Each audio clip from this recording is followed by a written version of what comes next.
Hey everybody, welcome back to Living Traditions Homestead. Well, we have some big news. Myrtle had her piglets last night. We came out this morning to do chores and she didn't come out to her feeding bowl, and it's because she was in there nursing her piglets. Now, we haven't gone in and done a lot of investigating yet. We know that she has 6 that are doing really well.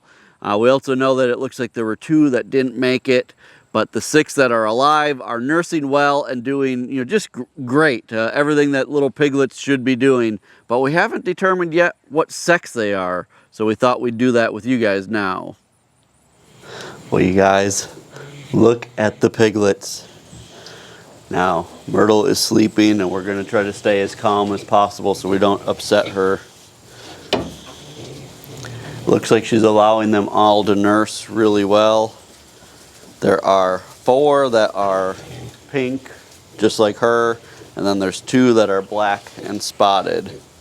What I'm going to try to do is actually just look at all their little butts while they're over here nursing and see if we can just sex them that way, so I don't have to pick them up, because typically with piglets like this, when you pick them up, they start to scream a little bit, and then the mom can get kind of worked up. So let's see what we can do without making too much ruckus.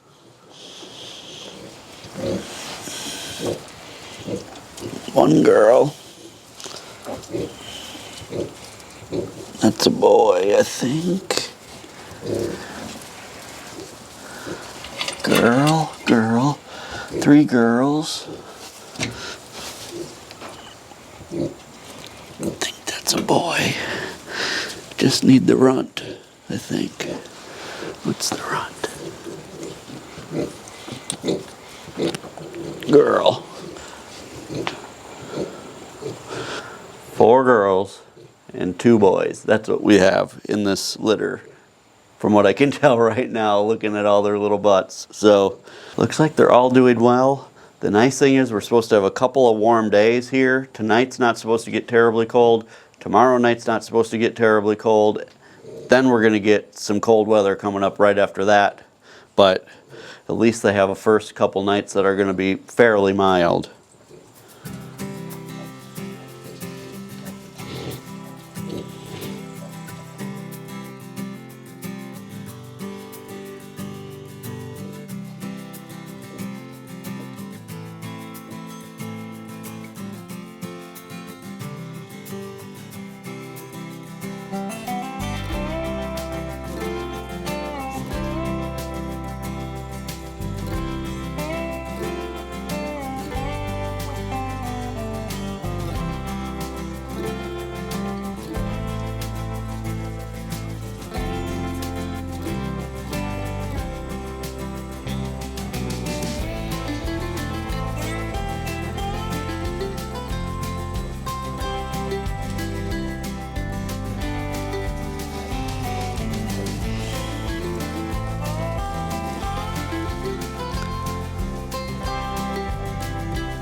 All right, you guys, we're gonna let them rest. We're gonna let everybody settle in. We've got a lot of other animal chores to do today. We're gonna bring you guys along as we do them, and then we'll come back and we'll check on these guys again before the end of the video.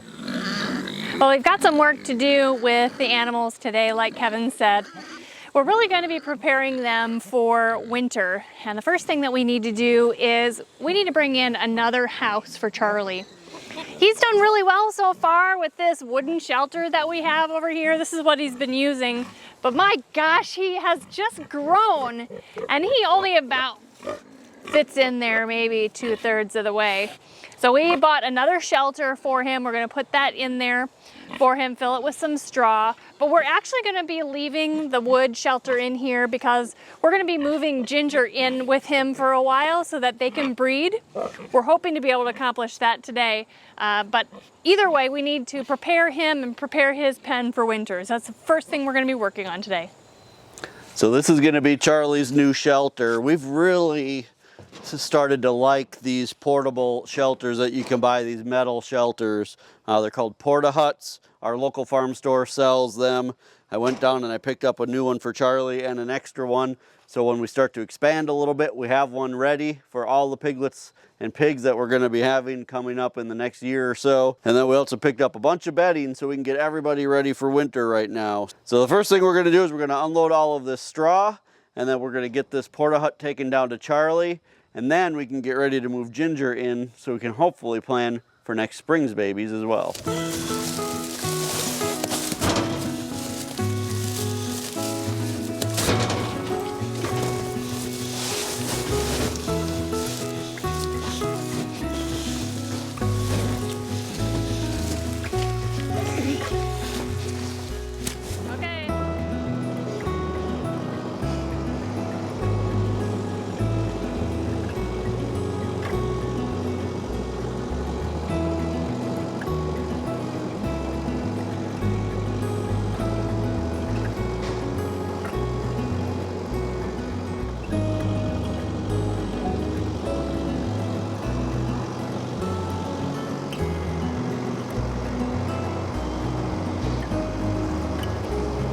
All right, we've got the new shelter down here. We need to get it into his pen.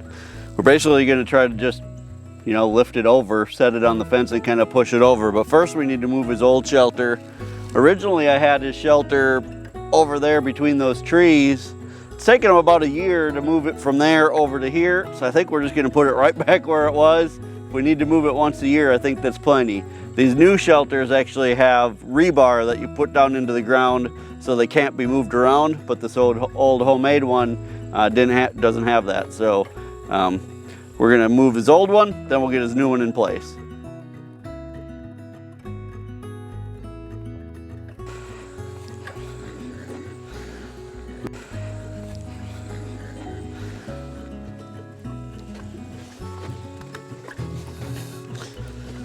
There's a stump coming up.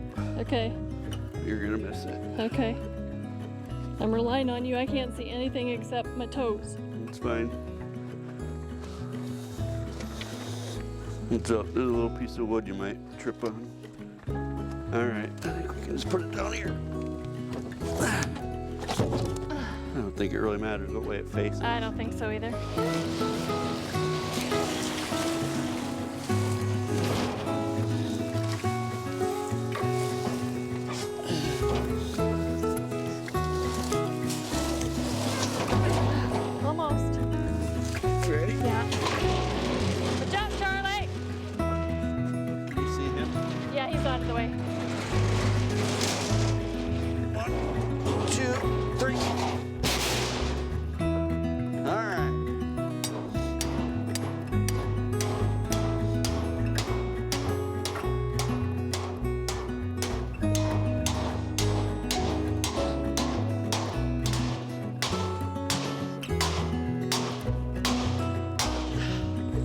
We're just gonna add some bedding to both of those shelters in there.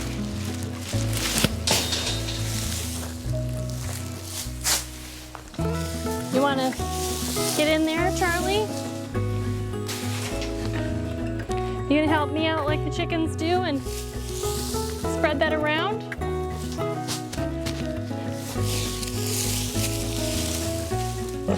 Yeah.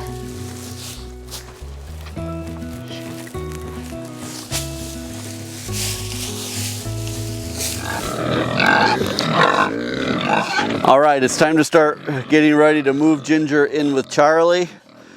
I'll tell you a little bit about what we've done. So basically on Ginger's pen right now, the pen that Ginger and Dolly are in here behind me, there's a gate here, and on Charlie's pen, there's a gate right over here. So we've blocked this off and we've blocked off the other end down there so that she can just move back and forth. Everybody's going crazy right now because we just brought over a bucket of feed and they see it. So that's what this is all about. So the first thing that I'm going to do is I'm going to try to distract Charlie way down at the other end of his pen so that he doesn't even realize what we're doing up here until Ginger is in there with him. So let's go down to the other end of his pen. All right, come on, Charlie.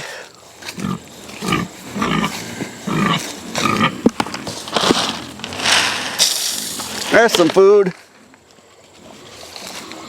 All right, hopefully that'll keep him distracted for a while. If not, we'll give him a little more.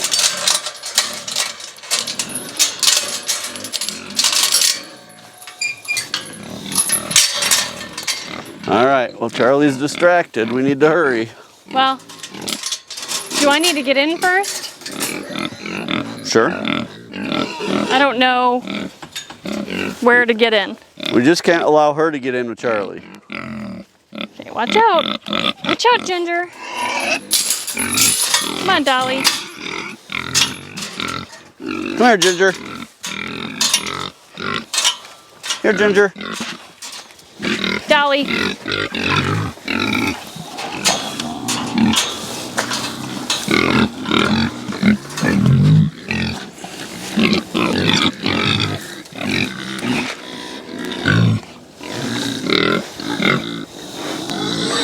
She doesn't want to cross the gate.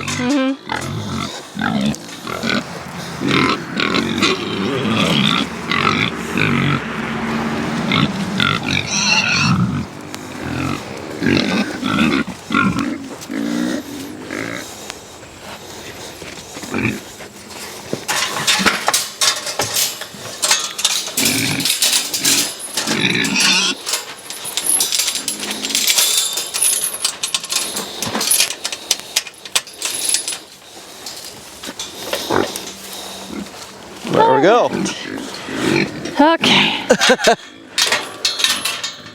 All that, and then she just walks right over. Here you go, Ginger. Or Dolly, I mean. Charlie could really care less what's going on because there's still food over there, but you should see Ginger. She's super excited to be somewhere new. We're gonna give her some feed too. Well, he notices her now.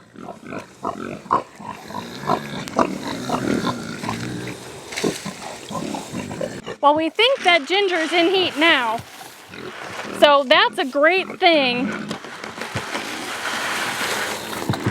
So this is, okay, the perfect opportunity to put them together. Now we will need to, as you can see, there was a little scuffle there, so he is going to be protective of his feed. It's normal for this to happen. We will just be feeding them in 2 separate locations so that they both have enough to eat.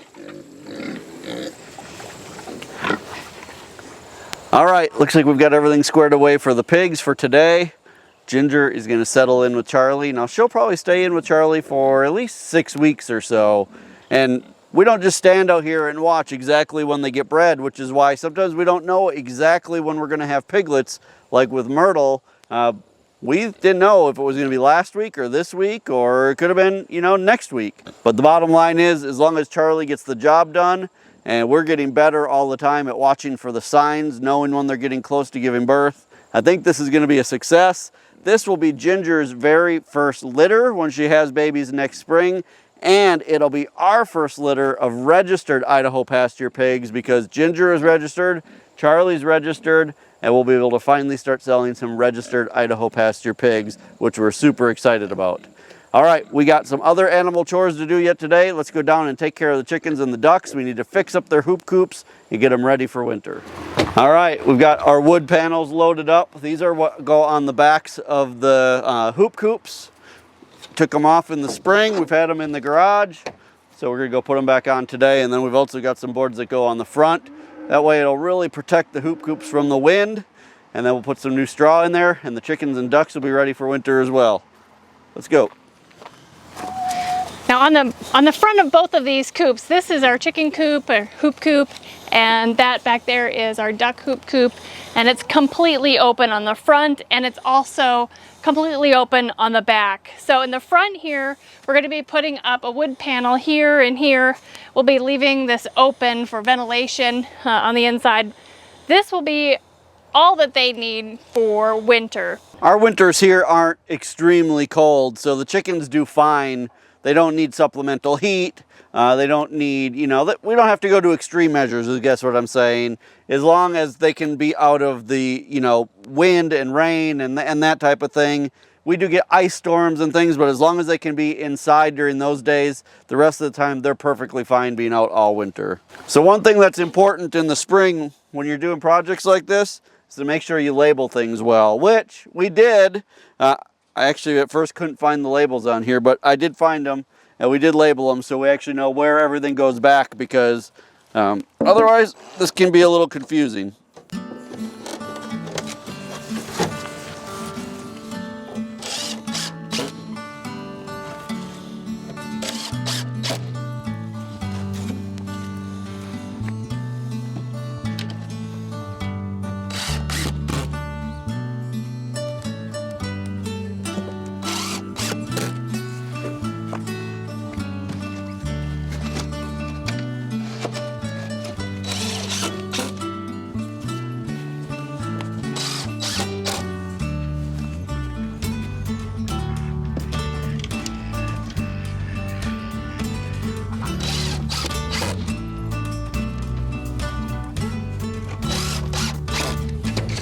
Now on the back, these aren't quite as easy because we need to get it behind the fence and then put on. Still won't be too hard, but a little more difficult.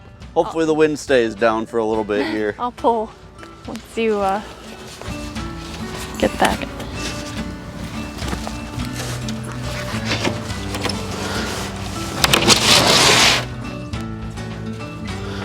All right, wasn't supposed to go down quite that far.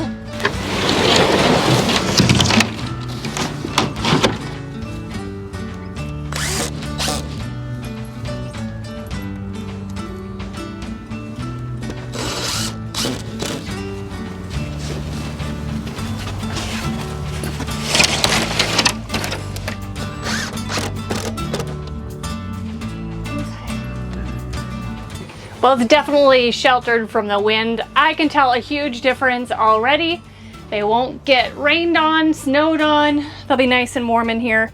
I just need to add some bedding on the ground for them. The nice thing about chickens is you can just throw flakes of straw in there and then they'll just scratch it up and spread it around for you. It's super easy, super fast. I'm just gonna throw some flakes in here and they'll take care of the rest. They came in surprised to see me. Well, the chickens are already in there and doing their job. The next thing that we're going to take care of is we're going to do just a little bit of work for Babe, our just recently weaned dairy calf. Just to give you guys an update, I think it was last week that we weaned her from her mom Rose, our dairy cow. She's a Jersey. You guys, it went so well. At the same time, when we weaned Babe, we also decided to switch Rose to once a day milking. Technically, we were only milking once a day, but the other half of the milk was going to Babe. So we just switched her right away to once a day milking in the morning. It's going so well. We're getting about 2 gallons of milk a day, just, in the morning, 2 gallons in the morning. And you guys, her cream line is ridiculous. We're getting about 50%, yes, 50% cream out of 2 gallons. When we bottled it up today, we had it in a cream separator.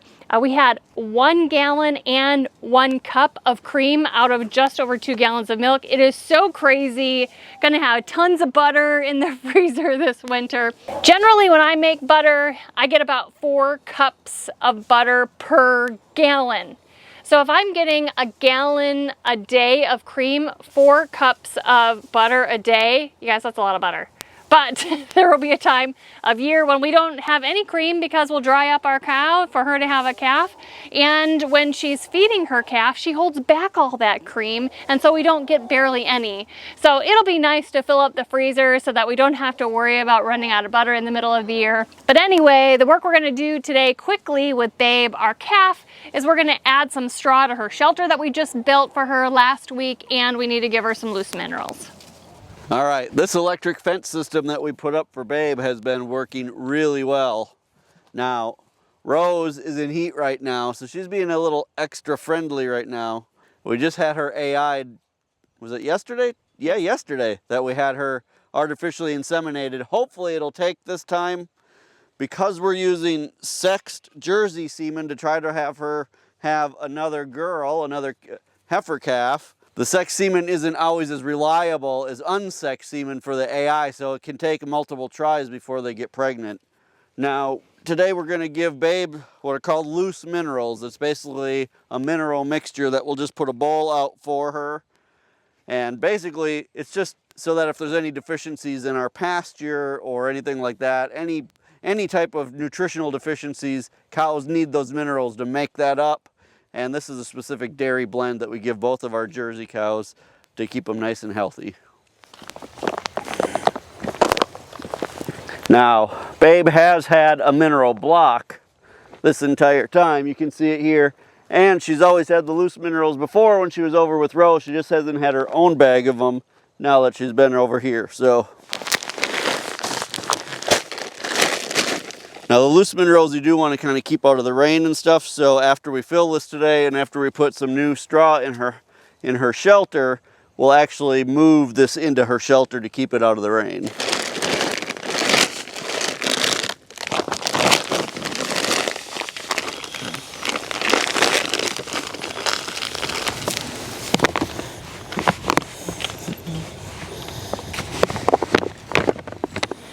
Now the shelter, you guys, is working so well. We've seen Babe in here several times. It's been windy some of these days. Not super cold, but definitely windy. I think we've had one day of rain. She's definitely utilizing this. We're really glad that we built it for her.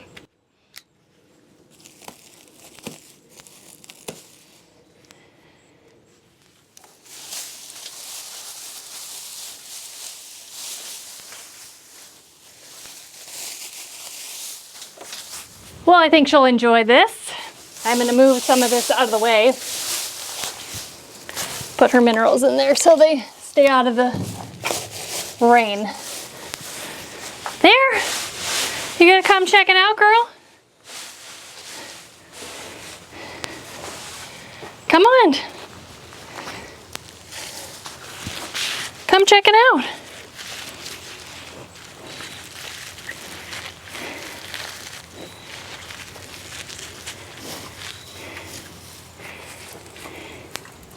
You're silly. That is not hay. Looks comfy, doesn't it? Well, let's head up to the new workshop. I know Kevin has an amazing update for you guys about his quail. All right, so we're in the new workshop and I wanted to show you guys how I'm keeping my quail safe for the winter. So first of all, we moved them inside of the shop. That's the first way that we're keeping them safe for the winter. Quail aren't exceptionally hardy birds. They're pretty small. They don't do well in a lot of wind and cold and rain and things like that, so we needed to keep them out of all of those things. Now, we don't heat the shop and we don't have any plans to heat this shop. There is some insulation in here. It's called double bubble insulation, and the entire building has it. It's a radiant barrier insulation, which should help a little bit in the winter and in the summer, but it's not going to be heated. It's not going to be, fully insulated, at least not anytime in the near future. So we've moved them in to keep them out of the wind and the rain, and I actually got some new cages that I wanted to show you guys. These are some professional cages. I didn't build these. You can see here's my home-built one that I've had forever. I'll probably be building some more in the future. But these are breeder cages. These are professional quail breeder cages from a company called Wynola Ranch. These are amazing. In fact, I've had these now for several weeks, and I've actually ordered another set because I've enjoyed having this so much. So I'm going to end up with 6 of these cages.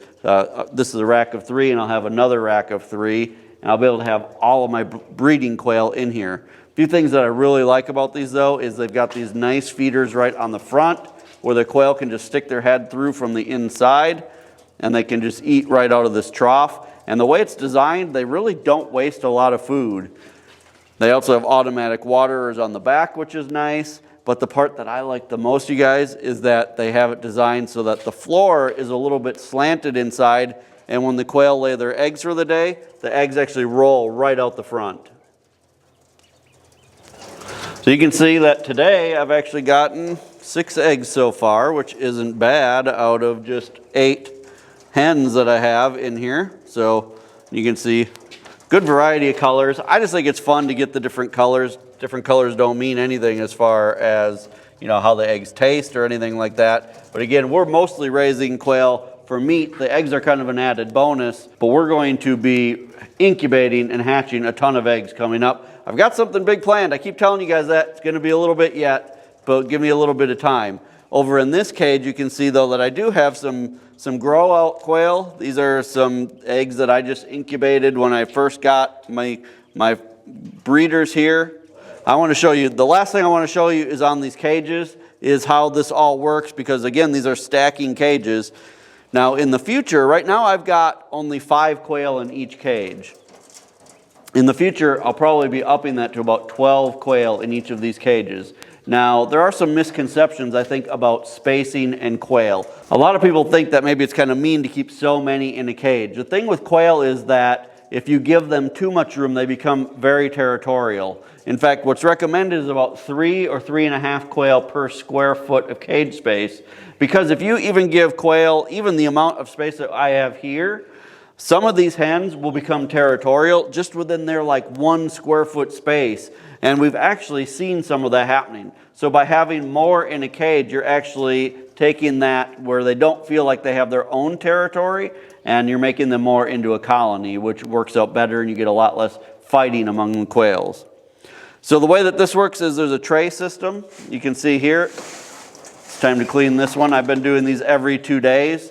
And I'll be honest, it was one part of stacking cages that I wasn't too fond of. I thought wasn't going to want to have to do this very often. But look how easy that is. I put a little bit of bedding on there. I brought one of our garden carts in. I'm able to just kind of, take that off. If a little bit sticks on there, I have a little scraper here. Then I can just let that sit. I've got some more pine shavings here.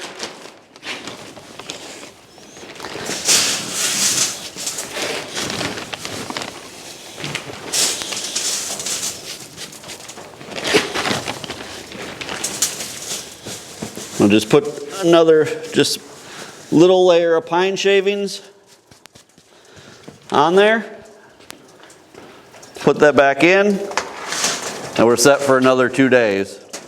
So not hard at all. The one thing that I've been amazed about is there's not a bunch of droppings on the ground around the cages. The way these cages are made, they've just worked out really, really well. So I'm super happy with these. I'll be getting another set in this week. And I'll show you guys those when we get up and running. The other thing is lights.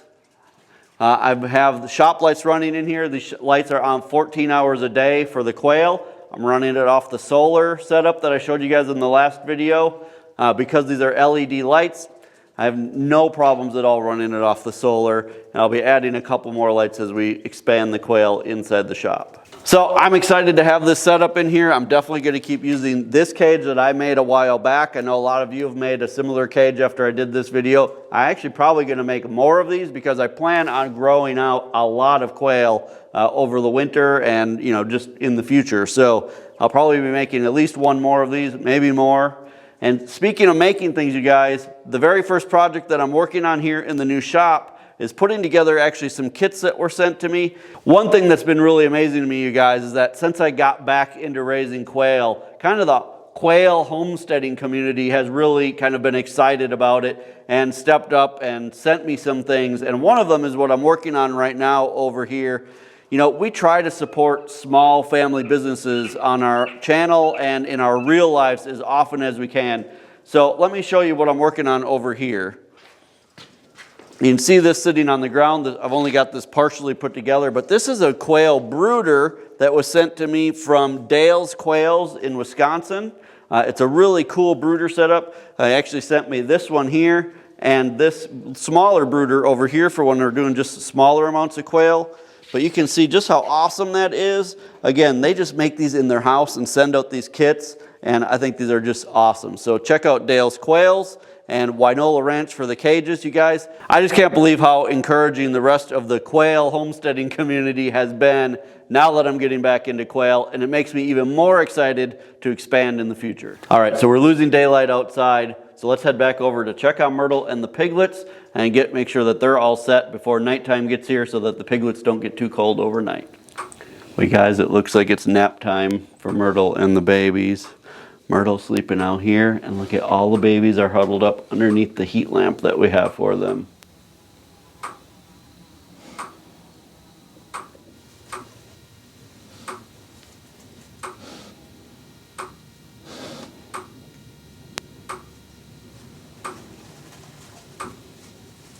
Well, we decided not to wake everybody up in there. It looks like they're taking a good snooze. I think it's well deserved. Myrtle has had quite a 12 hours or so since she's had those piglets.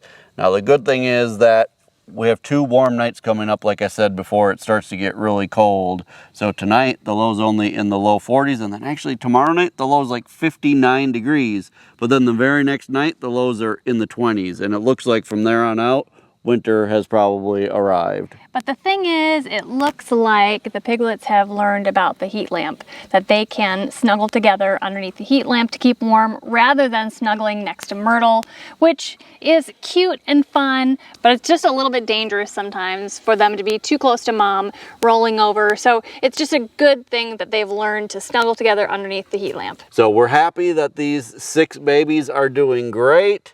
We're excited to have piglets on the homestead again. Hopefully, Ginger will be having piglets for us coming up here in the spring as well. And then we've got our 2 other sows who aren't quite old enough to breed yet, but they will be by next summer. So we are excited about the Idaho Pasture pigs. They are definitely a huge part of our homestead and our homestead plans in the future. You guys, thank you so much for just coming around the homestead and the farm with us today while we got some things done, getting ready for winter. We really appreciate it. Remember that if you're enjoying our videos, please hit the subscribe button below. And really the best way that you can help us here on the homestead is just to share our videos. Until next time, thank you so much for stopping by our homestead. Take care and God bless. God bless.